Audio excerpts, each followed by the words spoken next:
नमस्कार, स्वागत बा आप सभी दर्शक लोगन के।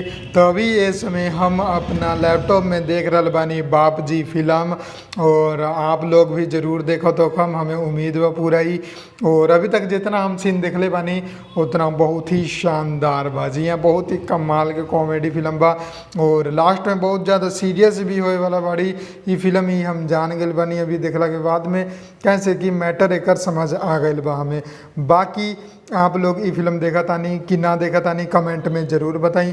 और अभी गाना चल रहा भाई, ये देखी अभी गाना चल रहा बा लइका खिलाई कि देवर के, और ओकरे म्यूट कैले बानी, सोचनी कि जब तक गाना चला था तब तक आप लोगन के बीच में कुछ खबर बना ली और आप लोगन के कुछ जानकारी दे दी। तो फिल्म बहुत ही शानदार बा। अभी जाके अपना टीवी पर देखी, चाहे फिल्मची पर देखी, चाहे लैपटॉप पर epic.on.in पर जाके लाइव टीवी में आप लोग ये पूरा फिल्म के देख सकतानी, एकर आनंद ले सकतानी। तो जल्दी जाई देखी और कमेंट में बताई कि आप लोगन के फिल्म कैसा लागल। और जे भाई लोग सिनेमा हॉल में लिट्टी चोखा देखे गए बड़े, उनकरों के ढेर सारा शुभकामना। आप लोग लिट्टी चोखा देखी और खूब शेयर करी, और फिल्म के ज़्यादा से ज़्यादा सिनेमा हॉल के पास दर्शक लोगन के ले जाए के कोशिश करी। हम मिलम आप लोगन के एगो नया खबर में, एगो नया वीडियो में।